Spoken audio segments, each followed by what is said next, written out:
Přijeli jsme se do Brna setkat s designérkou Veronikou, která se rozhodla s podobou venkovní reklamy konečně něco dělat. Místní radnici přednesla svou diplomovou práci, ve které podrobně zmapovala vizuální smog brněnského centra. Následně jí byla nabídnuta spolupráce na vypracování podrobného manuálu pro místní obchodníky, který by měl snad chaos v ulicích napravit. Tvá diplomová práce byla inspirována roční stáží v Gentu. V čem se podle tebe belgické ulice liší od těch našich? Tak podle mě je zásadní rozdíl v tom, že tam neproběhl nějaký takový výplach komunistický, co se týče vnímání estetiky jako obecně.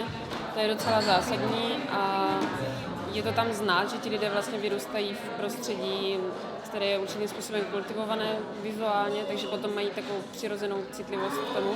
Třeba jak v Belgii pracují s barvou fasád, že vlastně u nás frčí takové ty meruňkové, zářivé, pastelové odstíny a podobně. A to je dost jako mimo ve městě, kde se práší a jako za 2 roky to máte jak čuně. Že? A vlastně v té Belgii si s tím pracovalo tak, že si vyberete barvu, která má nějakou příměs šedé a jak ten dům vlastně se obaluje tou špínou, tak to získá takovou patinu a nikdy to nevypadá tak zle, jako když máte prostě zářivou barvu a pak se na to jako napatle ta špína, jo? Že vlastně tam s tím pracují trochu jinak, takže je to tam celkově jako docela inspirativní, ale zase na druhou stranu Brno má nádherné parky a spousta míst je tady krásně řešená. Je to vyloženě škoda, že si tady jako šlapeme po štěstí tím, že tady plácáme na tu krásnou architekturu, šílené cedule a podobně. Je to vyloženě škoda. Jaký byl vlastně cíl té diplomové práce? Čeho si tím chtěla dosáhnout? No snadno a rychle. A ne, úplně to takhle jako nebylo cílené. Já jsem vlastně, když jsem se vrátila tady v půlce pobytu z Belgie, tak jsem se sem strašně těšila jako do Brna a byla jsem úplně zděšená z toho, jak to tady vypadá, protože si to nepamatovala v takové formě, v jaké to tady je. Těšila jsem se na parky, na kavárny, na přátelé a nic z toho tady vlastně nebylo vidět pod tím šíleným nánosem té reklamy. Jo. To byl úplně jako šílený šok, takže jsem si říkala, jako, co s tím budu dělat.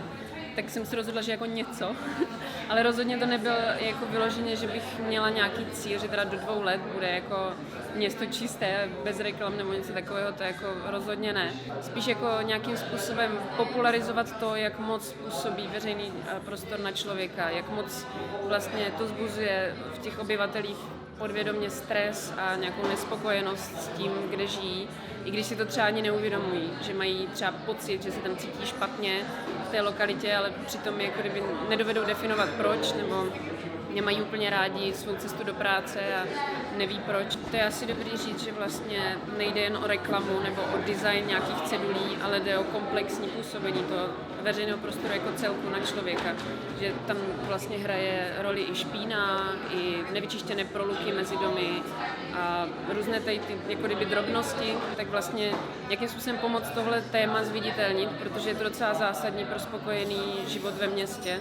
Jako v poslední době spousta amerických měst začíná experimentovat s veřejným prostorem jako nástrojem třeba redukci kriminality a vandalismu a podobně.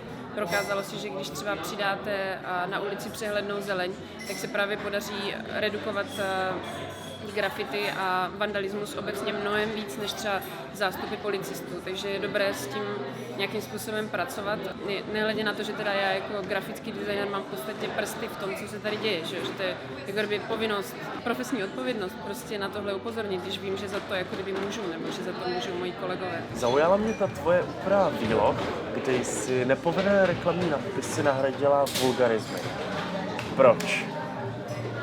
Tam šlo o to, že to zacházení s architekturou mi přijde vulgární, takže jsem chtěla poukázat na to, že vulgarismy jsou takový jako ekvivalent toho, co se teďka děje s architekturou, jak se k ní vlastně lidé chovají, jak s ní obchodníci zacházejí. Takže jsem to vlastně chtěla tak nějak zprostředkovat lidem, co se třeba o design až tak nezajímají, ale ty vulgarismy v nich rezonují. Kdyby ty vývěsní štíty existovaly tak, jak jsou na těch retuších, tak by vlastně lidi pobouřeně proti tomu protestovali, nechtěli, aby to četli jejich děti, a nechtěli by to prostě vydat cestou do práce, ale když jde jenom o estetiku, tak to vlastně až tak jako nevadí, přitom to ty lidi deformuje úplně stejně. Takže tímhle způsobem jsem se na to snažila nějak upozornit. Jak teda vypadá ideální dům? No, třeba se jedná o dům, kde je Nespresso a Swarovski, je to vlastně nárožný dům, který prošel kompletní rekonstrukcí toho parteru, má to architektonické řešení, včetně těch kolmých výstrčí, má to všechny vývěsní štíty v jedné úrovni, jedné barvy, ale vlastně to nijak jako neomezuje ty obchodníky s tou jejich prezentací, že když se potom podíváte na ty výlohy, tak každý má řešenou jako aranžérsky úplně jinak a když jdete kolem, tak vás každá zaujme úplně jinak, jo. Že když vlastně sjednotíte ty výstrče, tak je to pro ty kolem jdoucí orientačně úplný zázrak, jo, že se v tom fakt jako dá vyznat, to je asi nejlepší cesta, no, že se sjednotí vlastně, už ten architekt s tím počítá, sjednotí tady tyhle věci v rámci jednoho domu a ti obchodníci už pak neřeší, kdo má jak velkou ceduli a s čím přijde soused. Jestli bude mít ten příští soused prostě dvakrát tak větší ceduli a budou muset zase koupit novou. Tohle vlastně oni vůbec neřeší, takže ten majitel té nemovitosti jim v tomhle vlastně hodně pomohl. No. Jaké jsou teda další cíle projektu?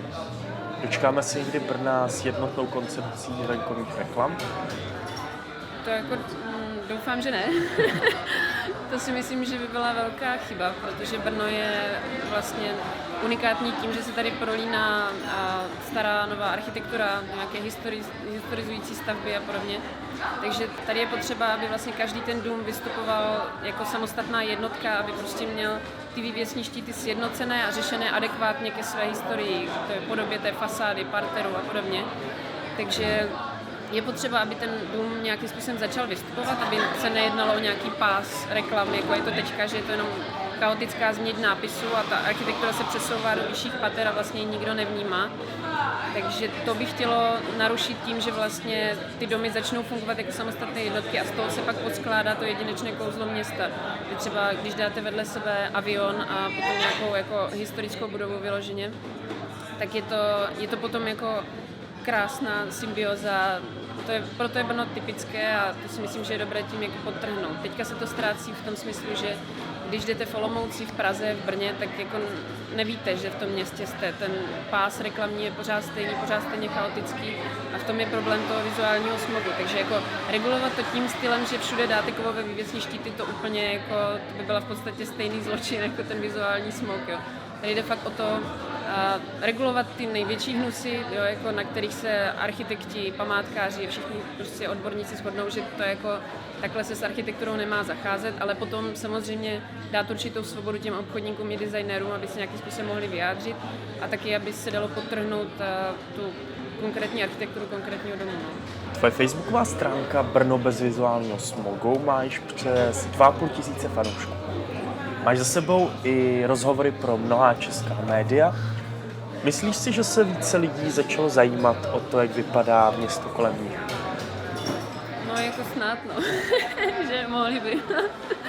Ne, já jsem určitě ráda, že to rezonuje. Třeba i na nějakých pečakučách, kde jsem byla, na takových jako přednáškách pro kreativní obory, tak to bylo vlastně v menších městech.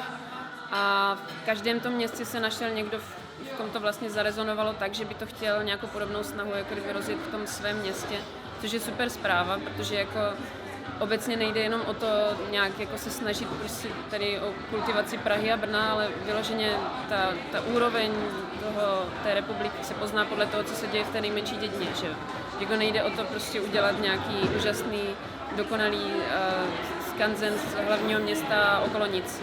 Takže je určitě super zpráva, že i lidé v těch menších městech jsou zcestovalí, vnímají to, rezonuje to v nich a chtějí se nějakým způsobem zabývat a nějak to jako zlepšovat, což je super, jako z toho mám určitě radost.